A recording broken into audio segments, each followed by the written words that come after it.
অখণ্ডমণ্ডলাকারং ব্যাপ্তং যেন চরাচরম তৎপদং দর্শিতং যেন তস্मै শ্রী গুরবে নমঃ। ঠাকুর ও মায়ের চরণে শতকোটি প্রণাম জানিয়ে আজকের পাঠ শুরু করছি। ঠাকুর শ্রীরামকৃষ্ণ ও প্রতিমা পূজা, ব্যাকুলতা ও ঈশ্বর লাভ। ঈশ্বরের জন্য যদি মনে ব্যাকুলতা থাকে তবেই ঈশ্বর লাভ করা যায়। ঠাকুর একথা মণিকে বলিলেন। মণি পঞ্চবটী ও কালীবাড়ির অন্যান্য স্থানে একাকী বিচরণ করিতেছেন। ঠাকুর বলিয়াছেন, একটু সাধন করিলে ঈশ্বর দর্শন করা যায়। মণি কি তাই ভাবিতেছেন? মণি মনে মনে ঠাকুরের কথা ভাবিতেছেন যে ঠাকুর বলিয়াছেন সাধন করলেই ঈশ্বর দর্শন করা যায়। তাহলে নিজে সাধন করার কথা ভাবছেন এবং ভাবতে ভাবতেই পঞ্চবটী এবং কালীবাড়ির বিভিন্ন স্থানে তিনি একাই বিচরণ করিতেছেন। আর তীব্র বৈরাগ্যের কথা আর মায়াকে চিনলে আপনি পালিয়ে যায়,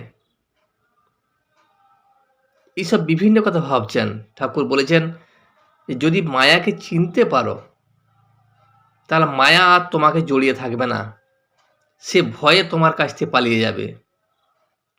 আর যখন মায়া তোমাকে ছেড়ে চলে যাবে তখন তোমার মধ্যে তীব্র বৈরাগ্য আসবে, এবং তীব্র বৈরাগ্য আসলেই ঈশ্বরকে পাওয়া যাবে। বেলা প্রায় 3:30 হইয়াছে। ঠাকুর শ্রীরামকৃষ্ণের ঘরে মণি আবার আসিয়াছেন। ব্রাউটন ইনস্টিটিউশন হইতে একটি শিক্ষক কয়েকটি ছাত্র লইয়া ঠাকুরকে দর্শন করিতে আসিয়াছেন। ঠাকুর তাহাদের সঙ্গে কথা কহিতেছেন। শিক্ষকটি মাঝে মাঝে এক একটি প্রশ্ন করিতেছেন। প্রতিমা পূজা সম্বন্ধে কথা হইতেছে। মনির যখন মনের এই অবস্থা হইতেছে তখন মণি তার মনের অস্থিরতা দূর করার জন্য ঠাকুরের ঘরে আসিয়া ঠাকুরের সামনে বসিলেন, এবং সেই সময়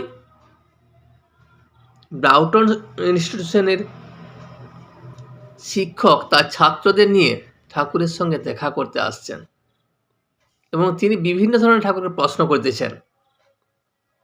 তার মধ্যে একটি হলো প্রতিমা পূজা সম্বন্ধে কথা। মণি বসে বসে সব শুনিতেছেন। ঠাকুর বলতেছেন শিক্ষককে, প্রতিমা পূজাতে দোষ কি? বেদান্তে বলে যেখানে অস্থি ভাতি আর প্রিয় সেইখানেই তার প্রকাশ, তাই তিনি ছাড়া কোনো জিনিসই নাই। প্রতিমা পূজা করলে কোনো দোষ নাই। বেদ বলেছে যে অস্থি ভাতি তার প্রিয়, সেই জন্য যে রূপে তাকে রাখবে তিনি সেই রূপেই প্রকাশ হবেন। তিনিই তো সব, বিশ্ব ব্রহ্মাণ্ড তারই সৃষ্টি। তিনি ছাড়া আর কি কিছু আছে? তিনি ছাড়া আর কোনো জিনিস নাই। আবার দেখো, ছোট মেয়েরা পুতুল খেলা কতদিন করে? যতদিন না বিবাহ হয় আর যতদিন না স্বামী সহবাস হয়। বিবাহ হলে পুতুলগুলি প্যাটরায় তুলে ফেলে। ঈশ্বর লাভ হলে আর প্রতিমা পূজার কি দরকার? ঠাকুর উদাহরণ দিয়ে বুঝিয়েছেন এখানে, একটি সুন্দর উদাহরণ, যে বাচ্চা মেয়েরা, ছোট মেয়েরা যে পুতুল খেলা করে, সেই পুতুল খেলা তারা কতদিন তারা করতে ভালো লাগে বা তারা কতদিন করে? যতদিন তাদের বিয়ে না হয়, তারা ছোট থাকে তখন তারা পুতুল খেলা করে। কিন্তু যখন তাদের বিয়ে হয়ে যায়, স্বামী সহবাস হয়, তখন তাদের পুতুল খেলা ভালো লাগে না। তখন সে পুতুলগুলিকে তারা তুলে রেখে দেয়। ঠিক সেই ধরনের যতদিন তোমার ঈশ্বর লাভ না হয় ততদিন সাধন ভজন করো, প্রতিমা পূজা করো, ঈশ্বরের জন্য সব কিছু তুমি করতে পারো।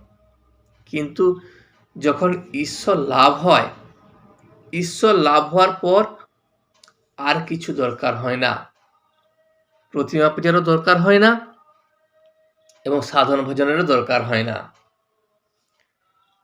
মনির দিকে চাহিয়া ঠাকুর বলিলেন, অনুরাগ হলে ঈশ্বর লাভ হয়। যখন তোমার মধ্যে অনুরাগ হবে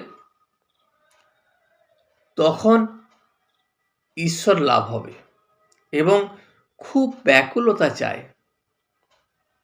যখন মন ব্যাকুলভাবে ঈশ্বরকে ডাকবে বা ঈশ্বরকে চাইবে, খুব ব্যাকুলতা হলে সমস্ত মন তাতে গত হয়। সেই ব্যাকুলতাতেই ঈশ্বর দর্শন হয় এবং ঈশ্বর লাভ হয়। বালকের বিশ্বাস ও ঈশ্বর লাভ। গোবিন্দ স্বামী জটিল বালক। একজনের একটি মেয়ে ছিল। খুব অল্প বয়সে মেয়েটি বিধবা হয়ে গিয়েছিল। স্বামীর মুখ কখনো দেখে নাই। যখন খুব ছোট বয়সে মেয়েটির বিয়ে হয়, বিয়ে হওয়ার পর সে আর কোনোদিন শ্বশুর বাড়ি যায়নি।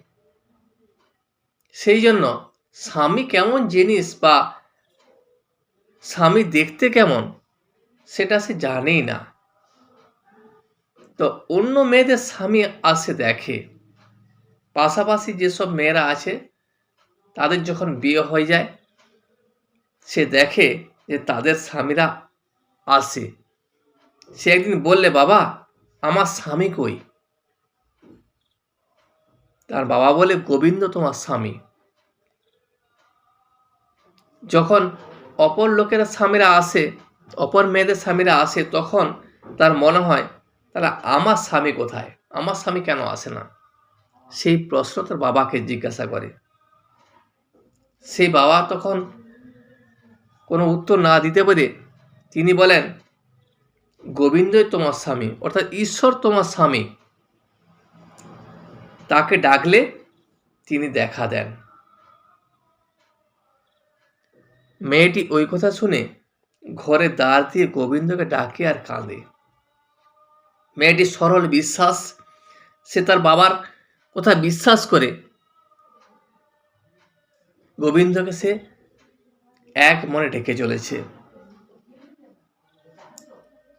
এবং কাঁদতে কাঁদতে বলছে, হে গোবিন্দ তুমি আমায় দেখা দাও, হে গোবিন্দ তুমি আমায় দেখা দাও, তুমি এসো আমাকে দেখা দাও, তুমি কেন আসছো না? ছোট মেয়েটি সে কান্না শুনে ঠাকুর থাকতে পারলেন না। ঠাকুর এসে তাকে দেখা দিলেন। বালকের মতো বিশ্বাস। বালক মাকে দেখবার জন্য যেমন ব্যাকুল হয়, সেই ব্যাকুলতা হলো অরুণোদয় হলো।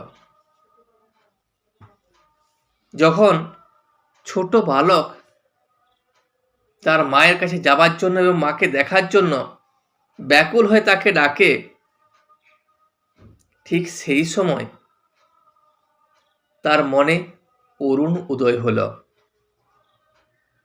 ঈশ্বরকেও ঠিক ওইভাবে যদি ব্যাকুলভাবে ডাকা যায়, তাহলে তোমার মনেও সেই ভোর হয়ে উঠবে, তারপর সূর্য উঠবে।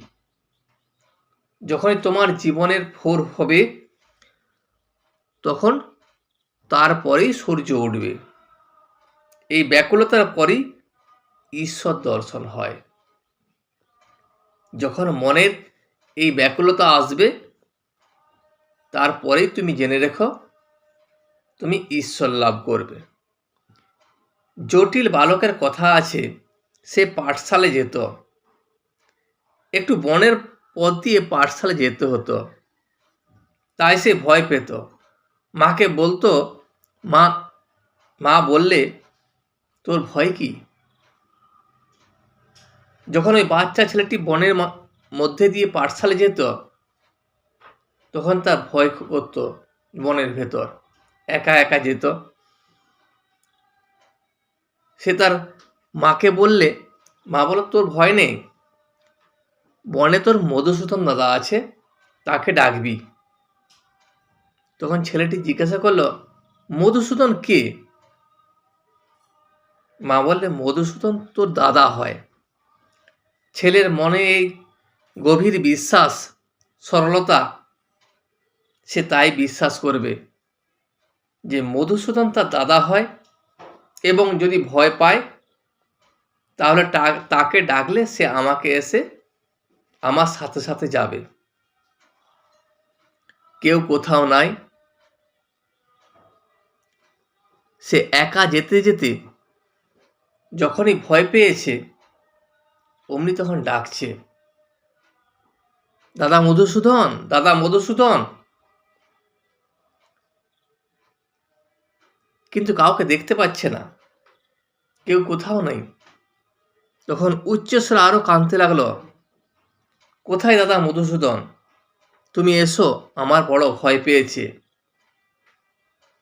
ঠাকুর এই সরলতার কাছে আর থাকতে পারলেন না। তখন নিজে এসে দেখা দিলেন এবং বললেন, এই যে আমি, তোর ভয় কি? এই বলে সঙ্গে করে পাঠশালার রাস্তা পর্যন্ত পৌঁছিয়া দিলেন আর বললেন, তুই যখন ডাকবি আমি আসব, তোর ভয় নেই। এই বালকের বিশ্বাস, এই ব্যাকুলতা, তার এই সরলতা এবং এই সরল বিশ্বাস, সেই জন্য সে ঈশ্বর দর্শন করল এবং ঈশ্বরকে পেল। কোনো জীবের মধ্যে এই সরলতা যদি থাকে, এই ব্যাকুলতা যদি থাকে, তবেই ঈশ্বরকে পাওয়া যায়। একটি ব্রাহ্মণের বাড়িতে ঠাকুরের সেবা ছিল। একদিন কোনো কাজ উপলক্ষে তার অন্য স্থানে যেতে হয়েছিল। ছোট্ট ছেলেটিকে বলে গেল, তুই আজ ঠাকুরের ভোগ দিস, ঠাকুরকে খাওয়াবি। ছেলেটি ঠাকুরকে ভোগ দিল। ঠাকুর কিন্তু চুপ করে বসে আছেন, কোথাও কর না, খানো না। ছেলেটি অনেকক্ষণ বসে বসে দেখলে যে ঠাকুর উঠছেন না। সে ঠিক জানে যে ঠাকুর এসে আসনে বসে খাবেন। ছোট্ট ছেলেটির মনে সরল বিশ্বাস যে বাবা যখন বলে গেছেন ঠাকুরকে ভোগ দেওয়ার জন্য, তাহলে আমি যখন ভোগ দেব ঠাকুর নিশ্চয়ই আসনে বসে খাবেন। সেই জন্য সে ভোগ দেওয়ার পর বারবার ঠাকুরকে ডাকছেন এবং দেখছে বাচ্চা ছেলেটি দেখছে যে ঠাকুর কথা কইছেন না এবং খেতেও আসছেন না। যখন অনেকক্ষণ বসে বসে দেখলে ঠাকুর উঠছেন না, তখন সে আবার বলতে লাগলো, ঠাকুর এসে খাও, অনেক দেরি হলো, আমি আর বসতে পারি না, ঠাকুর কথা কর না। ছেলেটি তখন কান্না আরম্ভ করলে। ছেলেটির মধ্যে এই ব্যাকুলতা আসাতে এবং সরল বিশ্বাস থাকার জন্য সে ঠাকুরকে বারবার ডাকছে। সে কাঁদতে কাঁদতে বলতে লাগলো, ঠাকুর, বাবা তোমাকে খাওয়াতে বলে গেছেন, তুমি কেন আসবে না, কেন আমার কাছে খাবে না? যখন ব্যাকুল হয়ে যায়, খানিকক্ষণ কেঁদেছে, ঠাকুর হাসতে হাসতে এসে আসনে বসে খেতে লাগলেন। ঠাকুরকে খাইয়ে যখন ঠাকুর ঘর থেকে সে গেল, বাড়ির লোকেরা বললে, ভোগ হয়ে গেছে, সেসব নামিয়ে আন। ঠাকুর লোকেরা তো জানে যে যখন ভোগ দেওয়া হয় ভোগ দেওয়ার পর তার ঠাকুর এসে ভোগ খায় না, সেটা আবার নিয়ে আসতে হয়। সেই জন্য ছেলেটিকে বলল বাড়ির লোকেরা যে ভোগ দিয়েছিস, অনেকক্ষণ হয়ে গেছে, ঠাকুরের ভোগ দেওয়া হয়ে গেছে, ওটা তুলে নিয়ে আয়। তখন সে কি করল, ছেলেটি বাড়ির লোকের কথা শুনে হাঁ হয়ে গেছে। সে বুঝতেই পারছে না বাড়ির লোক কি বলছে, যে ভোগ দেওয়ার হয়ে গেছে সেটা নিয়ে আয়।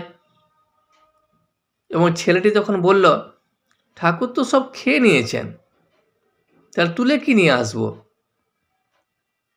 তারা বললে, সে কি রে, তাদের মধ্যে তো সে সরলতা নাই। তারা তো বুঝতেই পারছে না যে ঠাকুর সত্যি সত্যি এসে সে অন্ন গ্রহণ করেছেন।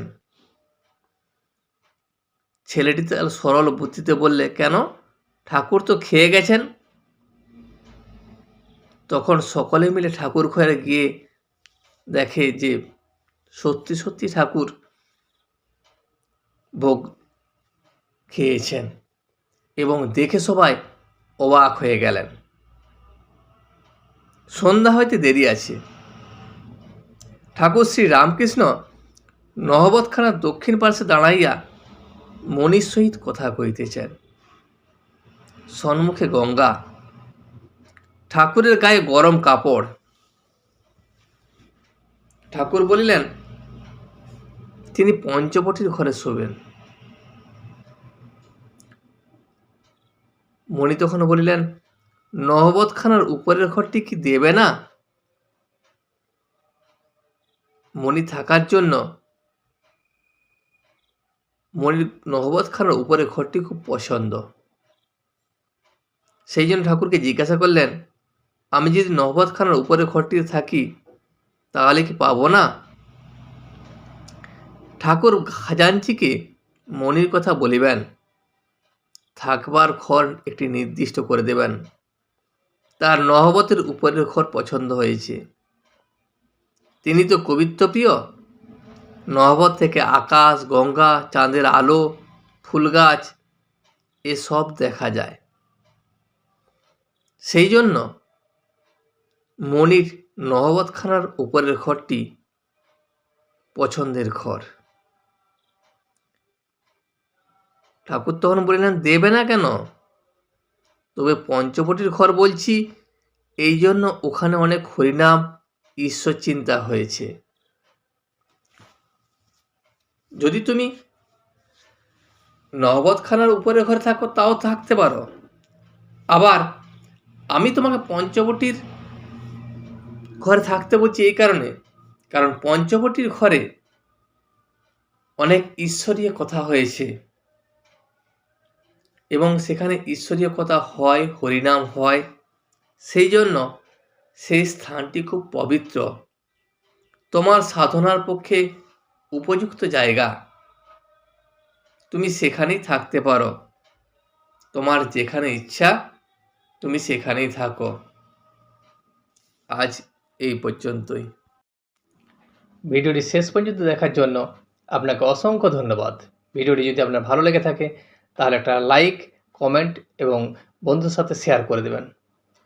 সাবস্ক্রাইব করে পাশে থাকা বেল আইকনটি বাজিয়ে দেবেন, যাতে আপনাদের নতুন ভিডিওগুলি সর্বপ্রথম আপনার কাছে পৌঁছে যায়। জয় শ্রী রামকৃষ্ণ, জয় শ্রী রামকৃষ্ণ, জয় শ্রী রামকৃষ্ণ।